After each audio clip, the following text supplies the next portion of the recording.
Welcome back to The Price of Business. I'm your host, Kevin Price, talking to you about you and your business. We just created this segment on the show for The Price of Business TV show, and because my guest is so awesome, I enjoy having him on. Rex Solomon with HoustonJewelry.com. I had to go ahead and keep him an extra segment just for the radio, and so for those of you who are watching on Biz TV Network and happen to hear and wanted to hear more of Rex, welcome to those viewers. But Rex Solomon, Houston Jewelry is awesome. Why don't you elaborate a little more about what you guys do over there? Well, we're one of the largest full-service jewelry stores in the city. We do everything from custom manufacturing. We are in-house watch repair, which is a growing rarity. We are one of the largest sellers of loose diamonds in the city. We also buy from the public. We buy diamonds, we buy silver, we buy bullion, we buy scrap gold. We pretty much do everything related to the jewelry industry as well as giftware. We are one of the largest stocking Yadro dealers in the city. Wow. And also you're one of the oldest companies, aren't you? Our first family store was in Houston in the 1860s. Wow. It was a general store downtown on Franklin. You don't look like you've been around that long, so that's impressive. You 5 age generations. Well. Talk about the, in the television interview, we were talking about the energy situation and how that's plummeting. I saw gas from the $1.50 range this past week. It's crazy times. I mean, really crazy time. Talk a little bit about this bill, this omnibus bill, this massive, the Great Compromise bill is what you might want to call it, that Paul Ryan was able to usher through the Congress, through the House, and McConnell in the Senate, and the president signed it. One of the things that the Democrats didn't like and the Republicans did was the opportunity to export energy. What do you think about that? Can that make a difference on demand? It isn't going to make a difference on price at this point. It will make a big difference when the world recovers and we then have the ability to sell oil on the open market, and it will make the U.S., the West Texas price of oil actually be the same as Brent.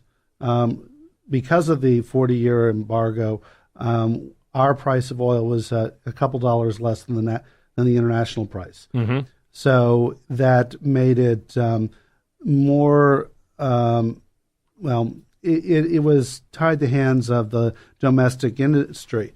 The reasoning behind that is that after the oil embargo in 1973, every administration realized that it was paramount to national security that no foreign power be able to tie our hands behind our back by cutting off our supply of oil. So they said, okay, well, we have dwindling supplies in the United States, no exporting.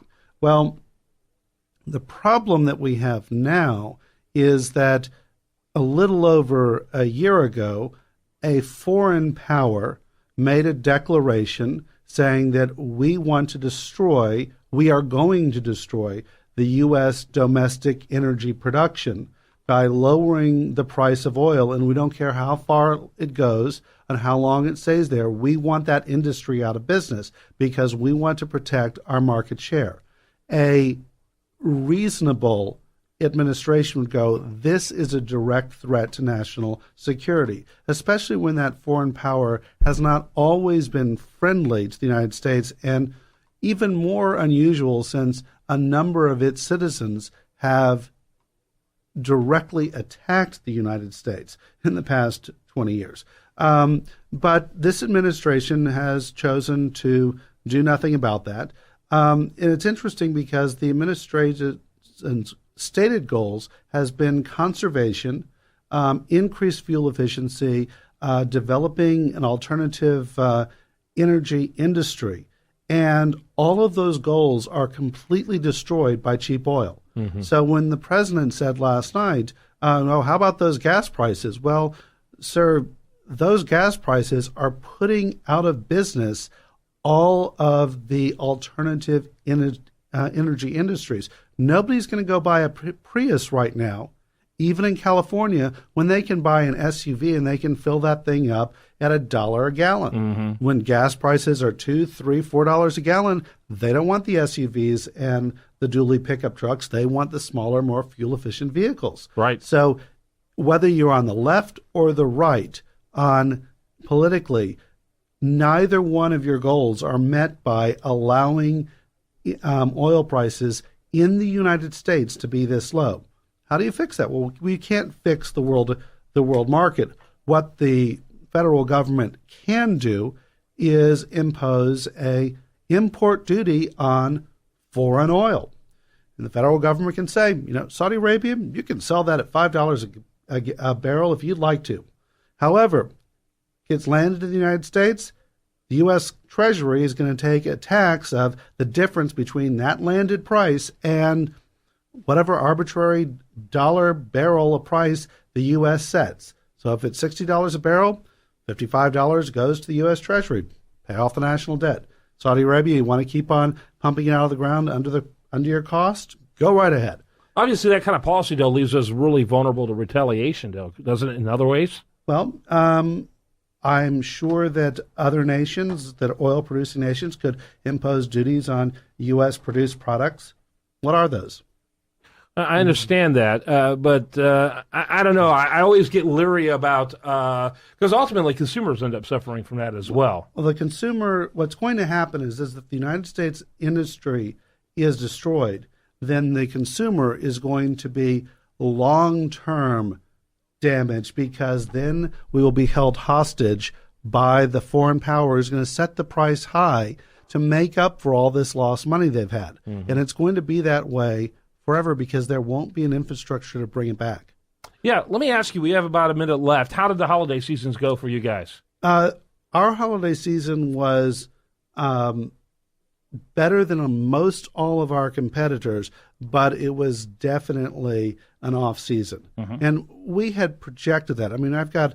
You said that back in October. I have a spreadsheet going back 60 years of charting sales in December and the whole year versus the price of oil, the constant value of the dollar, and the population of the city of Houston. You can see the ups and downs as the oil industry changes.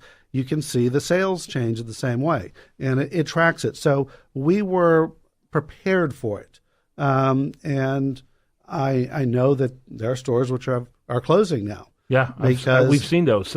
Because they were not. Yeah. Rex Solomon, he, again, was HoustonJewelry.com, HoustonJewelry.com. Thanks so much for being with us, as always. Sure.